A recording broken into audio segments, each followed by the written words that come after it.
ऐ मन, तू किनके चरणों को भूल गया जो सहज कृपालु हैं। सहज, न साधना देखती हैं, न गुण देखती हैं, न सेवा देखती हैं, न स्वभाव देखती हैं। अपनी करुणा से किंचिन मात्र भी वो उनके जनों का, उनका नाम का कैसे भी आश्रय ले लिया हो तो उसे प्रेम रस समुद्र में डुबो देती है। जिनका स्वभाव ही करुणा करना है, दया करना है, कृपा करना है, ऐसी स्वामिनी जी के चरणों को मन तू भूल करके कुछ और स्मृति कर रहा है। अरे जिनके सामने करबद्ध होकर अखिल कोटि ब्रह्मांड नायक परात्परी स्वयं प्रभु प्रेम रस की याचना करते हैं, उन प्यारी जू को छोड़कर तो और किसी से कुछ सुख चाहता है। बड़ा दुर्भाग्य। अनंत ब्रह्मांडों में जितने भी ऐश्वर्यशाली, जितने भी महिमाशाली, वो सब प्रभु से हैं, श्री हरि के चरण का आश्रय लेने से है। और श्री हरि जिनके आगे करबद्ध होकर के प्रेम रस की याचना करते हैं। सुनी सखी हो साच कहत हो, तू जल है ये मीन, लालन तेरे याधीन। तेरे ही रस बस श्याम सुंदरवर, जाचत हैं ज्यों दीन, लालन तेरे ही याधीन। ऐसी स्वामिनी जी के चरणों का विस्मरण शिव ब्रह्मादिक पद रज चाहत, गूढ़ भाव उर्धारे। महिमा अमित कहा कही बरनो, वेद सबे पचिहारे। मन तू काके चरण विसारे। भगवान ब्रह्मा, भगवान शंकर आदि बड़े बड़े ईश्वर कोटि के महापुरुष जिन प्रेम समुद्र का सार रूप लाडली जी की चरण रज चाहते हैं, वेद भी जिनका नेति नेति कह के जिस रस का वर्णन करते हैं। अरे मन, तू उनके नाम को भूल गया, उनके चरणों को भूल गया। कौन सी ऐसी महत्व बुद्धि वस्तु व्यक्ति स्थान में तेरी जागृत हुई कि ऐसे महिमा में प्रभु को भूल गया, प्रियाजू को भूल गया। ये प्रभाव तऊ बान कृपा की, पतित अनेक उधारे। आवत धाई बेर नहीं लावत, राधा राधा राधा राधा राधा राधा। जो आपके नाम की टेर की पुकार की तो आप ये नहीं देखती हैं कि ये कैसा है, आप उसका परम कल्याण विधान कर देती हैं। मन, जिनका इतना महाप्रभाव है कि परम प्रभावशाली स्वयं श्री हरि उनके अधीन है, ऐसी प्रियाजू का तूने विस्मरण कर दिया। अनेक पतितों को महापावन करके परम पद प्रदान कर दिया हमारी स्वामिनी जी ने। थोड़ा भी कोई राधा नाम से प्रीति करके पुकारे तो देर नहीं लगाती उसका मंगल विधान करने में। मन, ऐसे दया समुद्र लाडली जी का तूने विस्मरण कर दिया।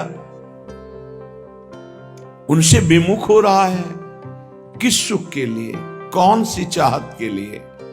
सो कृपालु सो विमुख भयो तै, छिन छिन नाम न उचार्यो, धृग धृग निर्लज प्राण ये भोरी, अजहू टरत न टारे।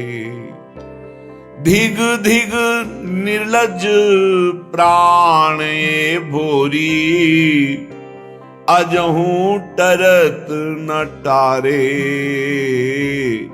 मन तै का के चरण बिसारे।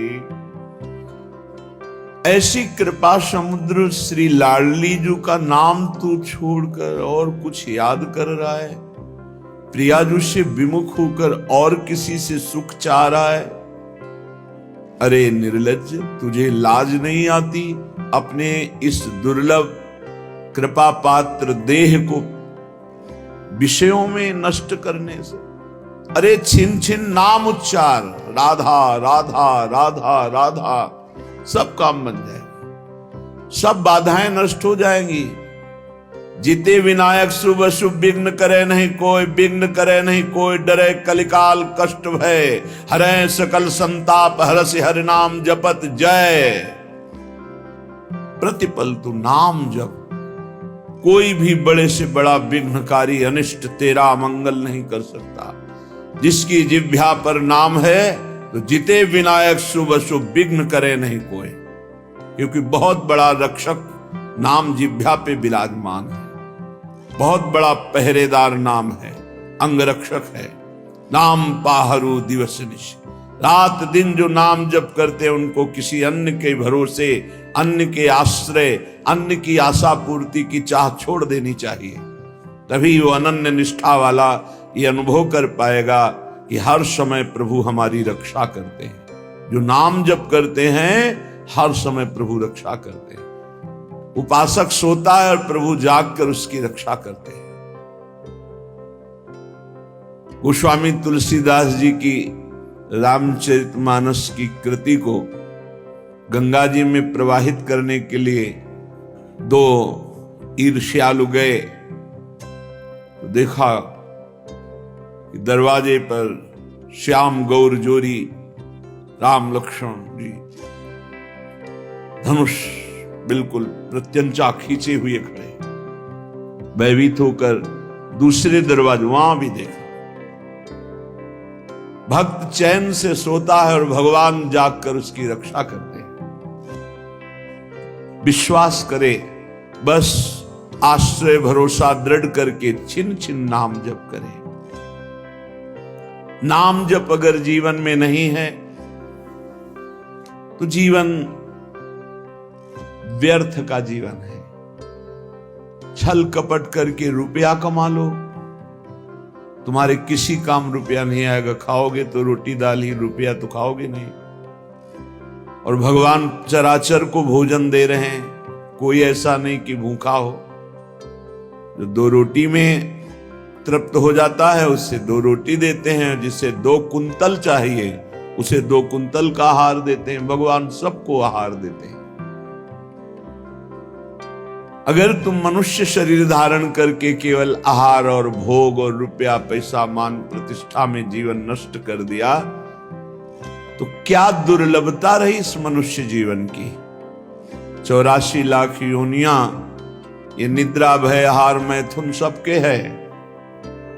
फिर कहा गया बड़े भाग मानुष तन पावा, शुर दुर्लभ सदग्रंथन गावा, साधन धाम मोक्ष कर द्वारा, पाए न जे परलोक संभारा।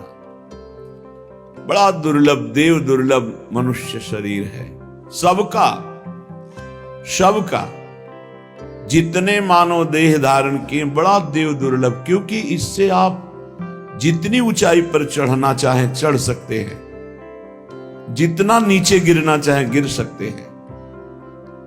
लेकिन अन्य योनियों में कर्म के परिणाम रूप उच्च नीच गतियां होती हैं।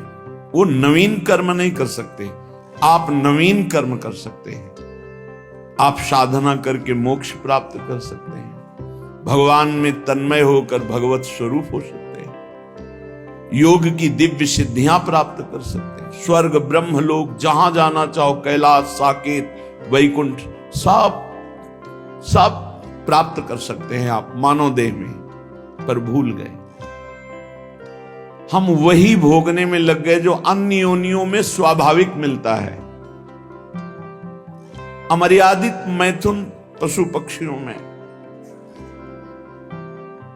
उसके लिए जीवन नष्ट कर देना, भोजन उसके लिए, बस इतना ही तुम्हारा लक्ष्य है, रसेंद्री और जनेंद्री का भोग मिल जाए। रुपया तो केवल भोग मिलता है इसलिए है, उसका कोई महत्व नहीं। वो महत्व है कि उसको हम भोग प्राप्त करने के लिए प्रयोग करते हैं, बस इसलिए रुपये में महत्व है। खास बात है रसेंद्री और जनेंद्री, इन दो के भोग। श्रीपाद कह रहे हैं, अत्यंता शुचि बीभत्स देहादौ नैव करहिचित् देहि दृष्टि प्रमादात् दप्यत्यनर्थ परंपराम। ये बड़ा गंदा शरीर है, बड़ा गंदा शरीर। क्या इसमें देव दुर्लभ कहा गया है, पर देवताओं में ऐसा नहीं होता। निकल जाए तो सौरभ से वातावरण युक्त हो जाएगा, और आपके शरीर की हर जगह से दुर्गंध आती है, क्योंकि मल मूत्र बनाता है। विनमूत्र श्लेष्म पूषादिक भरितमिदम, इसमें क्या भरा हुआ है? मलमूत्र श्लेष्मा, गंदी चीजें। ऊपर से चमड़ी चिपकी हुई है, उससे आकर्षण होता है। अत्यंता अशुचि, बड़ा अपवित्र है। चाहे जहां स्नान कर लो, चाहे जिस तीर्थ में, एक रेशम के थैले में विष्ठा और मूत्र भर लो थैली में, और ऊपर से उसे कहीं भी डुबाओ, तो ये रहस्य जानने वाला कि इस थैले में क्या भरा है, वो कभी उसे छूना नहीं चाहेगा। चाहे जिस पवित्र स्थान में उसको गोते लगा के लाओ, यही लगेगा यह पवित्र है। इसलिए श्रीपाद करें, अत्यंता अशुचि बीभत्स घृणास्पद और अपवित्र। क्यों? यही मलाशय मूत्राश्रय है, ऊपर से चमड़ी केवल है। हम नहा लिए तो बोले हम पवित्र हो गए, वो है अंदर। पवित्र तो हो गए जब भगवान का चिंतन होगा। अगर भगवान का चिंतन नहीं तो आप कहीं भी आओ, पवित्र नहीं हो सकते।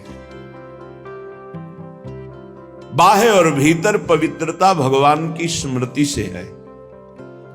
अपवित्र पवित्रो वा सर्वावस्थांगतोपि वह यह स्मरेत पुंडरीकाक्षम सवायाभ्यंतर शुचि।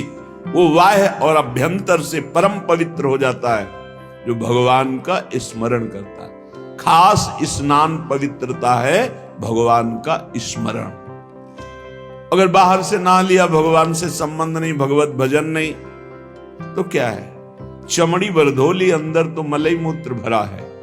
अत्यंता अशुचि बीभत्स घृणास्पद देहादौ नैव करहिचित्। इस देह से अपना संबंध मत रखो। यहां संबंध की क्या बात, मैं ही हूं ऐसा माने हुए इतना जोर का संबंध है कि ये हम भूल गए कि हमारी देह है। हम ये मान लिए कि मैं ही देह हूं। देख लो आप कैसे, तो आप बोलेंगे गोरे काले स्वस्थ अस्वस्थ, तो देह का ही परिचय तो बता रहे हैं। मैं को देह में मिला दिया। मेरा तो चलो थोड़ा दूरी करके वर्णन हुआ, लेकिन मैं ही शरीर हूं, बस यही भावना। कितना घोर अज्ञान अंधकार छा गया। कह रहे देहादौ नैव करहिचित्। इस देह में मैंपन भूल करके भी मत करो, नहीं तो नष्ट हो जाओगे। क्या नष्ट हो जाओगे? मूले सर्वात्मार्थोरुविघ्नं कलय यदि मनो योषिताम भावनिघ्नं। तुम्हारा परम मंगल होने के लिए मानव देह मिला, और तुमने अपने को देह मान लिया, स्त्री मान लिया, पुरुष मान लिया। भोगों के लिए मन ललचाएगा, क्योंकि देह भाव में भोग है। भगवत भाव और ब्रह्म भाव, दास भाव, सख्य भाव, कांता भाव, इनमें कहीं काम नहीं है। ये जो सिद्ध भाव है इनमें काम नहीं, देह भाव में ही सारी कामनाएं विकार हैं। अगर तुम इस अपवित्र देह में मैं को मिला दिया तो इसका परिणाम होगा बार बार जन्म, बार बार मरण, अशांति, चिंता, शोक, दुख, ये सब प्राप्त होगा। सर्वात्मार्थोर विघ्नम, ये परम आनंद में भारी विघ्न है शरीर। कब? जब मैं को शरीर में मिला दिया। अगर मैं को अलग करके देख रहे हो जो है और शरीर को अलग करके देख रहे हो तो आप इस पर शासन कर लोगे, नहीं ये गलत आचरण है, नहीं होने दूंगा। और मैं जब शरीर बन जाओगे तो आपको सुख बुद्धि होने के कारण ये ज्ञान होने पर भी कि ये गलत है आप नहीं रोक पाएंगे। सर्वात्मार्थोर विघ्नम, केवल विघ्न ही विघ्न होगा, भारी दोष। शरीर राग से इतने दोष पैदा होते हैं, जितने ग्रंथ और पंथ हैं सब इसी के हटाने के लिए है, शरीर राग मात्र के लिए। शरीर राग से अन्य राग सब हैं। एक दो भाई, खेती का बंटवारा हो रहा है, कुछ हाथ खेती बड़े भाई वाले खेत में ज्यादा है। लड़ाई शुरू हुई, छोटे भाई ने मार डंडो बड़े भाई को मार डाला, छोटा भाई जेल गया, खेती वैसे ही पड़ी। माया का नाटक तो देखो, एक का दिव्य मानव देह जो भगवत प्राप्ति कर सकता था वो मारा गया, एक का जेल प्राप्त हो गई। दोनों अज्ञान की दशा में जीवन को नष्ट कर दिया। एक कथा, पूरा संसार इन्हीं वासनाओं के खेल में। सर्वात्मार्थोर विघ्नम, जहां मैं को शरीर में मिला दिया गया, इतनी कामनाएं प्रकट हो गई, वासनाएं प्रकट हो गई, इतना अहंकार प्रकट हो गया कि विघ्न ही विघ्न, पूरा जीवन अशांति। अध्यात्म के बिना स्वप्न में भी कोई शांति प्राप्त नहीं कर सकता। चाहे जितना रुपया कमा लो, चाहे जितने अरबों की संपत्ति एकत्रित कर लो, तुम अशांत रहोगे, तुम चिंता युक्त रहोगे, तुम दुख युक्त रहोगे, तुम मृत्यु से भयभीत रहोगे और बार बार तुम्हें जन्मना मरना पड़ेगा। अध्यात्म के बिना कुछ भी प्राप्त हो जाए। ऐसे ऐसे राजा हुए जिन्होंने विश्व के माने हुए वैद्यों को पास रखा, विश्व की औषधियां रखी, बड़ी बड़ी व्यवस्थाएं रखी कि एक जरा सी छींक हो कि हजारों प्रकार की औषधि, वो भी मर गए। मृत्यु ने उनको भी मिटिया मेट कर दिया। क्या व्यवस्था करोगे? ऐसे ऐसे भोग विलासी चक्रवर्ती सम्राट, ऐसा ऐसा कहां सब खत्म। भूल मत करो, मैं को शरीर में मत मिलाओ। ये जो मिल गया है इसी को हटाना है। जड़ चेतन ग्रंथि पड़ गई, यद्यपि मृषा छूटति कठिनाई। निघ्न दुष्टेन्द्रियाणि प्रसभ मुदय भांज युद्यतामर्ष दंडई। तुम अपनी इंद्रियों को दुलार करके उनके प्रसन्न करने के लिए उनको छूट दे देते हो, जाओ भोगो, वही तुम्हारे को बंधन प्राप्त कराती है। यद्यपि मृषा छूटति कठिनाई, जलन पैदा की। ऐसा क्यों किया? कभी नहीं करूंगा, फिर वही अज्ञान, बार बार नहीं करूंगा और बार बार वही करते। फिर भगवान दंड विधान कर देते। एक दो बार तुमसे गलती हुई, क्षमा याचना की, या बहुत गलतियां हो गई, सत्संग सुना, बुद्धि पवित्र हो रही, अब लो नशानी अब ना नशइयो, तो भगवान कृपालु है। वो कह रहे अहम त्वाम सर्व पापेभ्यो मोक्षयिष्यामि मा शुचः। मैं तुम्हें पवित्र कर दूंगा, सारे पाप नष्ट कर दूंगा, अब तो होश में चलो। नहीं, निघ्न दुष्टेन्द्रियाणि, ये दुष्ट इंद्रियां बार बार जीव को घसीट करके भोगों में डाल देती। तो क्या करें? गुस्सा करो इन इंद्रियों के ऊपर, अनुमति मत दो। इनको दंड दो, उपवास करो, नाम का दंड दो, खूब नाम जप करो, परेशानी पैदा, परिक्रमा लगा, निकल जाओ गिरिराज जी की परिक्रमा, 5-7 घंटे नाम जप करते हुए पूरी परिक्रमा, आराम आराम से, दौड़ने की जरूरत नहीं, 5-7 घंटे में आराम आराम से नाम जप कर देखो। अगर तुम्हारा उसी समय दिमाग परिवर्तन न होने लगे तो बताना। पर इंद्रियों को छूट देकर मनमानी भोग वासना में लगाते तुम्हारा नाश कर देंगी, पतन कर देंगी। रामाख्या कालकूटादपि विषम तमा भाति साधयु धारा। ये भगवान श्री हरि की माया के द्वारा रचा हुआ ऐसा बगीचा है संसार कि इसका मनोरंजन करने का मन हो ही जाता है। और जो मनोरंजन में फंसा हुआ आज तक नहीं निकल पाया, जब से सृष्टि हुई आज तक इस जादू के बगीचे से नहीं निकल पाया। कहीं न कहीं वो कंचन, कामिनी, कीर्ति, कहीं न कहीं वो फंसा मिलेगा। अगर आप इसे मैं को शरीर से हटा दें तो आप जीत जाएं। जब तक अपने को पुरुष स्त्री मानेंगे, मैं को शरीर में मिलाए रखे, तब तक कुछ भी साधन कर लो, सवाल हल नहीं होगा।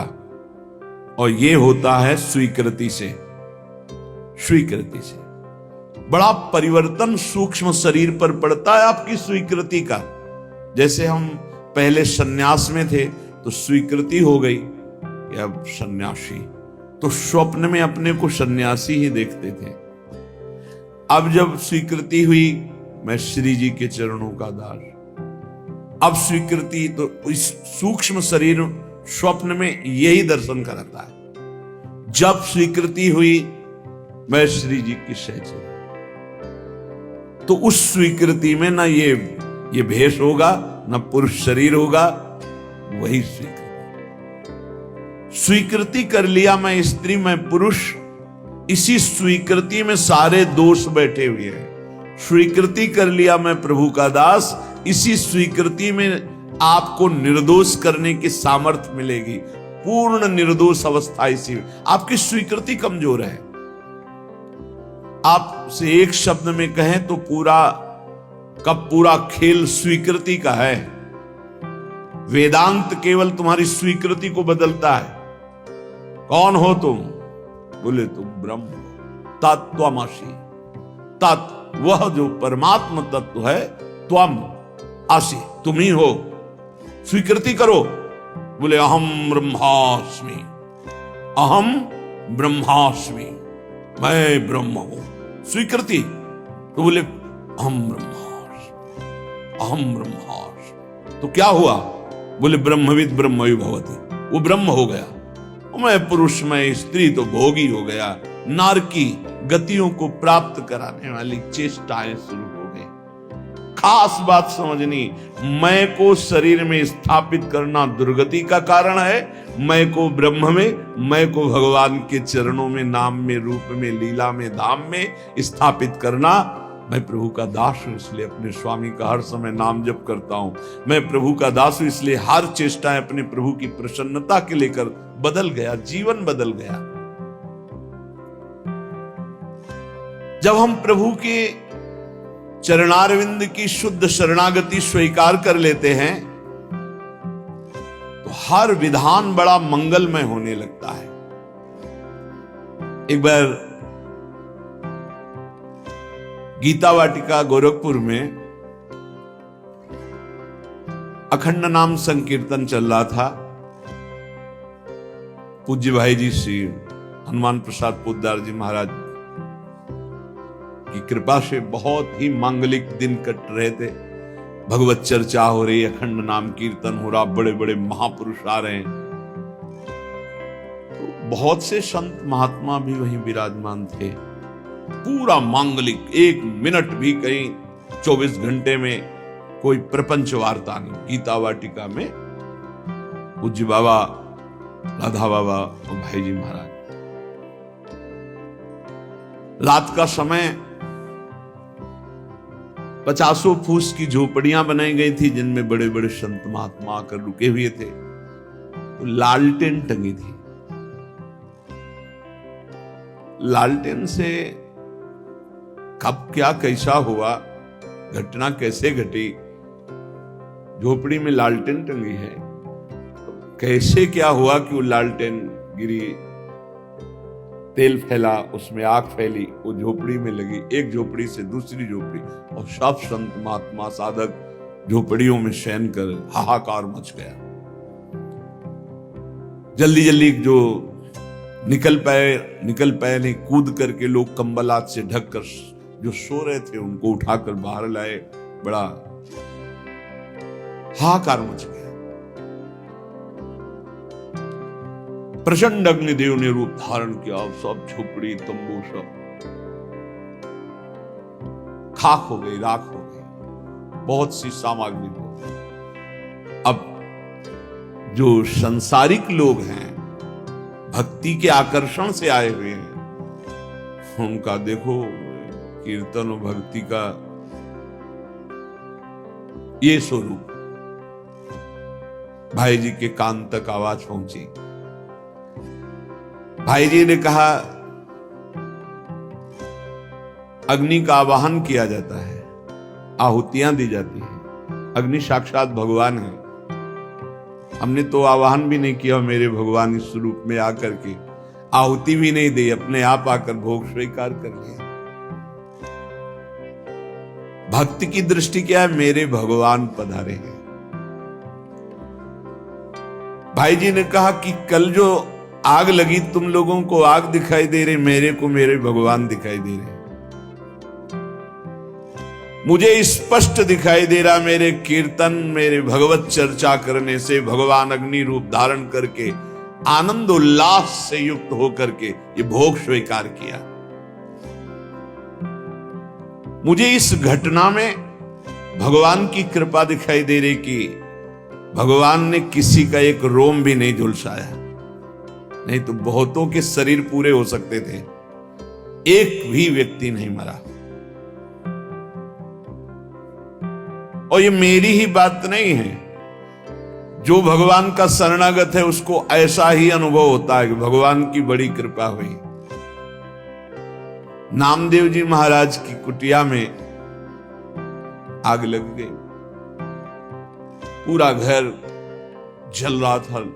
लोग दौड़े, कुछ कंबल, कुछ वस्त्र आदि जो वस्तुएं निकाल पाए, बकाया सब जल गया था। नामदेव जी कीर्तन में मगन थे। कहीं एकांत में जब आए तो लोगों ने कहा बड़ी मुश्किल से ये वस्तुएं बचा पाए, और तो सब जल। तो उनका अरे भगवान आए मेरे घर और हमें तो स्वागत करना चाहिए आपने, और वस्तुएं निकाल, वो सब वस्तुएं उठा के आ गए। वो जो आग शांत जैसी हो रही थी, फिर धुआं उठा, फिर आग लगे, फिर वो भी जल गई।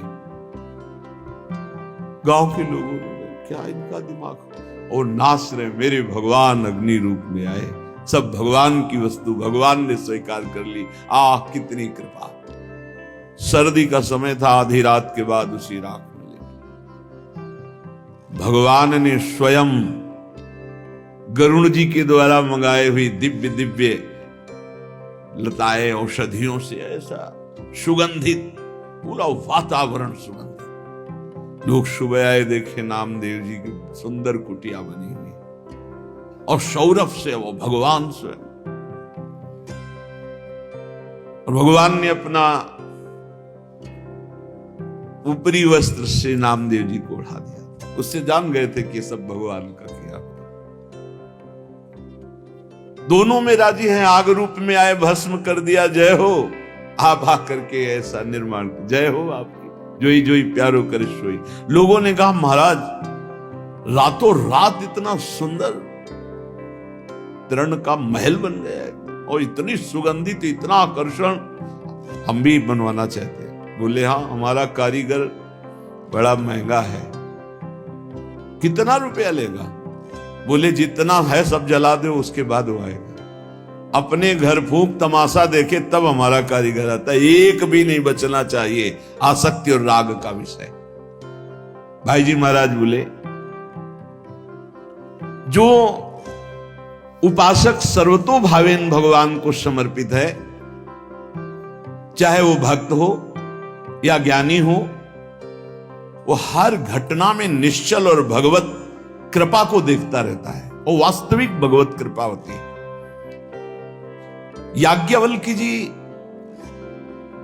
जनकपुरी जब आते तो वेदांत चर्चा बहुत सुंदर होती।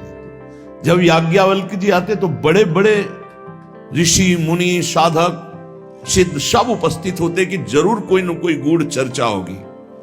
पर जब तक जनक जी नहीं आते थे तब तक वो चर्चा नहीं शुरू करते थे। पूरी सभा भरिए इंतजार करते। जब जनक जी आते तब चर्चा। तो कई ऐसे महापुरुष जिनको लगा कि ठीक है जनक जी विदेह राज है, पर ऐसा नहीं कि और किसी की ज्ञान में स्थिति नहीं। जब तक जनक जी नहीं आते तब तक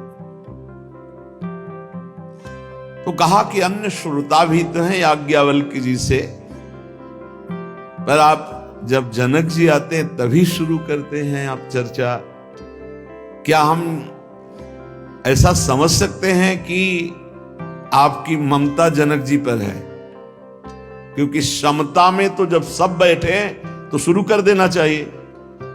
जब जनक जी आएंगे तभी तो हम क्या है समझ सकते हैं, क्योंकि ज्ञान से भरपूर बड़े बड़े ब्रह्म ऋषि बैठे रहते हैं। ऐसा नहीं कि जो जनक जी को ज्ञान हो और किसी को है ही नहीं। तो इसका मतलब लगता है याज्ञवल्क्य जी के अंदर कहीं ना कहीं ममता है, कहीं ना कहीं मोह है जनक जी के। परम योगी याज्ञवल्क्य जी थे। उन्होंने एक दिन सत्संग चल रहा था, पूरी जनकपुरी में आग लगा दी योग बल से। सूचना आई जनक जी, महाराज की जय हो, पूरे मिथिला नगरी आसपास से अग्नि से घिर चुकी है, जल्दी जल्दी भागो। जो जनकपुर वासी थे वो तो भागे। आसपास बिल्कुल नजदीक अग्नि आ चुकी थी, वो योग बल से लगी हुई थी। जो ऋषि मुनि थे अपने अपने आप, कोई व्याघ्र चर्म, कोई हिरण का चर्म बिछाए हुए, जो मृग चर्म, कोई कुशा, कोई कंबल, सब अपने अपने समेटे याज्ञवल्क्य जी यथावत चर्चा कर रहे हैं। कोई भागा इधर, कोई उधर भागा, कोई भी वहां नहीं था, केवल जनक जी बैठे थे। बार बार मंत्री आदि, महाराज राजमहल में भी आग लग चुकी है, लगभग पूरा राजमहल जल चुका है, आप महाराज सुरक्षित होइए, आप हटिए यहां से। शांत याज्ञवल्क्य जी का प्रवचन चल रहा, केवल जनक जी सुन रहे। सर्वथा निश्चिंत भाव से वो कथा करते जा रहे और वो सुनते जा रहे। स्थिर बैठे रहे जनक जी।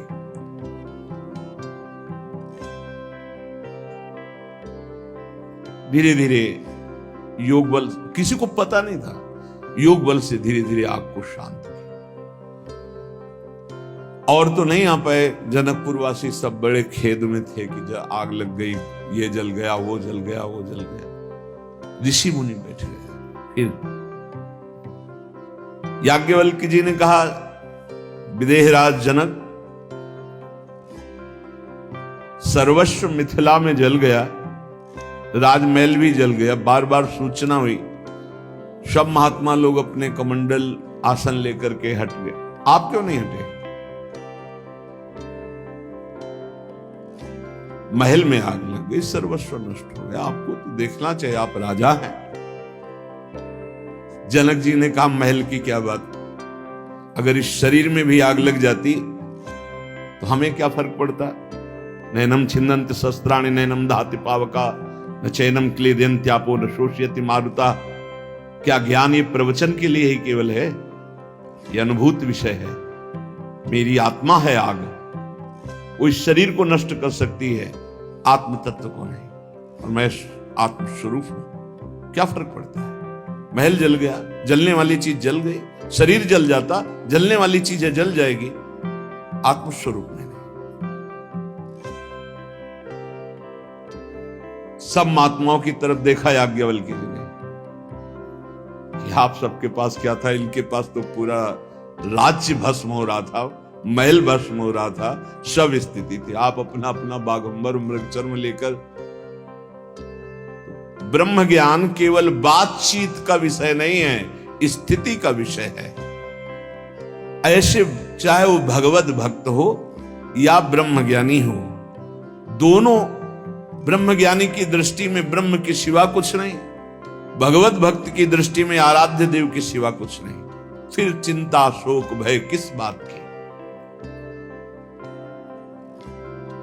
किसी भी स्थिति में विचलित ना होना, अपने आराध्य देव के चिंतन से, अपने लक्ष्य से ना हटना, ये परिपक्व अवस्था है, चाहे भक्त हो चाहे ज्ञानी हो। देखो, इतनी बात तो तुम्हें मानना पड़ेगा कि भगवान का दो स्वरूप है, एक चिदानंदमय स्वरूप है और एक ये मायाकृत स्वरूप है। ठाए भगवान ही वासुदेवा सर्वम। ये जो मायाकृत स्वरूप है ये नष्ट होगा, पक्का समझ। गुरु भगवान है, संत भगवान है, सब भगवान के स्वरूप है। ये जो मायाकृत है ये नष्ट होगा। गो गोचर जहां लगु मन जाई, सो सब माया जानो भाई, और इसका अंत होगा। इसमें पक्का विश्वास करो। जो अविनाशी चिदानंदमय भगवान का हमारे स्वरूप है, ना कभी कोई मार सकता है, ना काट सकता है, ना जला सकता है, वही हमारी आत्मा का स्वरूप है। सच्चिदानंद रूपाय। अब बाहरी तो फिर जहां हमारी मायाकृत दृष्टि देख पा रही वो जलेगा, वो नष्ट हो जाएगा, आज नहीं तो कल। भाव मानना, हम भावना करते हैं मायाकृत से मायातीत की। हमारी भावना जो मायातीत की, उसे आग नहीं जला सकती। हमारे प्रभु की महिमा को समझो। प्रभु केवल प्राकृतिक नहीं है, प्रभु केवल छवि में ही नहीं है। विश्वास करो, वो तुम्हारे हृदय में है, तुम्हारे भाव में भी है, वो छवि में भी है, वो चराचर जगत में कहो सो कहां, जहां प्रभु नहीं तो अग्नि में भी प्रभु है। प्रभु खेलने के लिए अगर जमीन पे गिर जाते हैं तो तुम्हें गिरना दिखाई दे, वो खेलना चाहते, खेलो महाराज, फिर उठा के स्नान करवा दो। अंग भंग हो गया कोई श्री अंग का, प्रभु के दूसरे नवीन रूप को। हमारी आराधना माया युक्त से माया मुक्त त्रिगुणातीत भगवान की है, इतना मानना पड़ेगा। ये शुद्ध बात तुम्हें माननी पड़ेगी कि मायातीत परमात्मा है, त्रिगुणातीत परमात्मा है, कालातीत परमात्मा है, जिसकी हम आराधना कर रहे हैं। वो मूर्ति भी है, वो अमूर्त भी है, वो साकार भी है, वो निराकार है, वो सबसे परे है, वो सब में भरे है। जब तक संपूर्ण तत्व का ज्ञान नहीं होता तो उपासक दुख सुख को प्राप्त होता रहता है। हमारे भगवान बिना आंख से वो देख सकते हैं, बिना कान के सुन सकते हैं, बिना हाथ के बड़े बड़े कर्म कर सकते हैं, बिना पैर के बहुत लंबी यात्रा कर सकते हैं। बिनु पद चलई सुनई बिनु काना, कर बिनु करम करई विधि नाना। आनन रहित सकल रस भोगी, और बिनु बानी बक्ता बड़ जोगी। हमारे ऐसे योग निधान भगवान है। बिना पैर के यात्रा हो जाएगी, बिना आंख के देख लेंगे, बिना कान के सुन लेंगे, बिना रसेंद्री के हर प्रकार के रसों का स्वाद, बिना वाणी के उच्च। ये वेदवाणी काल से प्रकट हुई, उली से तो प्रकट हुई, जाकी श्वास वेद श्रुति चारी। जितने त्रिभुवन में देखने वाले हैं उनमें देखने की शक्ति नेत्रों में जो दी वो भगवान ने दी है। तो जितने नेत्र हैं सब भगवान के हैं, जितने हाथ हैं सब भगवान के हैं, जितने चरण हैं सब भगवान के हैं, जितने मुख सब भगवान के, जितनी दिव्यता चिन्मयता जो सब भगवान की। तो अमंगल कहां हो सकता है भक्त का? बहुत हमको थोड़ा भाव का विस्तार करना है, एकदम ऐसे एकदम भगवान के द्वारा साधक को शिक्षा दी जाती। कभी कभी जब उनके ठाकुर जी कृपा करते हैं, थोड़ा अंग भंग की लीला कर लेते हैं, तो ये शिक्षा देते हैं कि इसके सिवा भी कोई हमारा रूप है। आगे बढ़ो। जहां किसी भी तरह के खंडन होने की, किसी भी तरह की हानि होने की, किसी भी तरह की अमंगल की बात है, इसीलिए हम सबसे प्रार्थना करते हैं बार बार नाम जप की, कि नाम जप करोगे तो नाम जो रूप प्रकाशित करेगा। देखो, हृदय मंदिर में भगवान ना हो तो बाहर मंदिर में सेवा के बाद प्रपंच ही करोगे भोग वासना में। कल एक साधक बहुत अच्छे, वो ईमानदार हैं, इसलिए उन्होंने अपनी बात बताई कि आपने जो नियम दिया है उन नियमों का पालन करने के बाद मन कहता है अब तो हम फ्री हो गए, तो फिर वो मोबाइल आदि में बहुत क्लेश होता है कि कैसे हम इससे बच पाए। तो कल चर्चा हुई थी, फ्री शब्द नहीं, हमारा नियम केवल इतना नहीं कि 11 माला कर लो, 12 पद पढ़ लो चतुरासी जी की। ये तो जिसको ककहरा नहीं याद है तो लिखाया जाता है कि काखा गाघा, बहुत शाबाश, काखा गाघा लिख लिया तुमने, लेकिन ककहरा मात्र पढ़ना पढ़ाई नहीं है। पढ़ाई है इन मात्रा और अक्षरों का मिलान करके बड़े बड़े ग्रंथों को भी पढ़ जाओ। तो हमारी एक आज्ञा को कोई नहीं सुना, हर श्वास नाम जप करो। कोई सत्संग ऐसा नहीं होगा, कोई एकांतिक ऐसा नहीं होगा जिसमें ये बात ना आती हो, श्वास श्वास नाम जप करो। नाम श्वास दो बिलक चलते हैं, लाखों बार सुनाया होगा। इनको भेद नमो को भावे, श्वासा नाम नाम ही श्वासा, नाम श्वास को भेद मिटावे। रोम रोम जब रग रग बोले तब कद स्वाद नाम को पावे। नहीं सुनाई दे रही? आज्ञा नहीं है। तुम्हारे पास समय कब है? एक सेकंड भी तुम्हारा समय नहीं रहा। यदि मन वचन कर्म से गुरु को समर्पित हो तो जो भी कार्य है, चाहे किसानी हो, व्यापार हो, नौकरी हो, नाम जप करते हुए। ये नहीं कि 11 माला हो गया, झंझट खत्म हुई, नियम का तो पालन हुआ, मनमानी आचरण कर नहीं बनेगा। ठाकुर सेवा कर ली, अब मनमानी करें, हम मनोरंजन करें, नहीं बनेगा। बात समझो। इस बाहरी सेवा का तात्पर्य है आंतरिक भगवान का प्रकाश हो जाना। ध्यान रखना, बाहरी सेवा का फल है आंतरिक भगवान का प्रकाश होना। एक भगवान का रूप ऐसा सच्चिदानंदमय है जो योगियों के ध्यान का विषय है। उसी के लिए हम मानी संख्या भगवान गुरुदेव, मानी संख्या भगवान संत, मानी संख्या भगवान चराचर, इससे सवाल जब हल होगा तो सच्चिदानंद रूपाय, इस रूप का चिदानंद में देह तुम्हारी और विगत विकार जान अधिकारी, कोई विकार जहां नहीं, वो स्वरूप का। अगर हम नहीं सुलझेंगे तो बहुत दुखी हो जाएंगे। ये मकान नाशवान है। हो सकता है आप बाहर किसी कार्य से गए हो, आपका मकान गिर गया, आपके ठाकुर दब गए, चकनाचूर सब हो गया। अब आप क्या बोलोगे? हमारे भगवान नष्ट हो गए। क्या भगवान नष्ट होने वाली बात है? क्या भगवान को कोई नष्ट कर सकता है? नहीं, हमारे भगवान सच्चिदानंद में है। जब हम सेवा कर रहे हैं तो सामने आप पद्धति देखना सेवा की। भागवत में भी आप पढ़ के देखिएगा तो कई जगह आपको ऐसी बात मिलेगी कि जब आप पूजा करने जाएं तो पहले ये ध्यान करें कि आपके हृदय से निकलकर भगवान सामने श्री विग्रह में विराजमान हुए, और जब शयन कराएं तब भावना करें कि भगवान श्री विग्रह से हमारे हृदय में पुनः आ गए। हमारे 2 स्थान हैं पूजा के, एक बाह्य और एक आंतरिक। अगर ये रहस्य नहीं समझोगे ना तो फिर दुख सुख से युक्त होते जाओगे। आग लग गई, हमारे भगवान जल गए, ये बड़ी दुर्घटना हुई, आग आना बड़ा मंगल है। नहीं, बड़ा मंगल है, और पक्का कहते हैं बड़ा मंगल है, क्योंकि हमारे कर्म भस्म होते हैं। भगवान कृपा करके जो अमंगल है उसका वो भस्म कर देते हैं, उसका नाश कर देते हैं। भगवान हर प्रकार से साधक को शिक्षा देकर उसके संसारिकता का नाश करके उसे उज्जवल ज्ञान प्रदान करते हैं। ध्यान रखना, हर चेष्टा में भगवान की कोई न कोई महान ज्ञान शक्ति हमें प्रेरित कर रही कि जिस दिशा में हो और जिस दशा में हो और आगे बढ़ो और ऊपर उठो। अध्यात्म इतना ही नहीं है,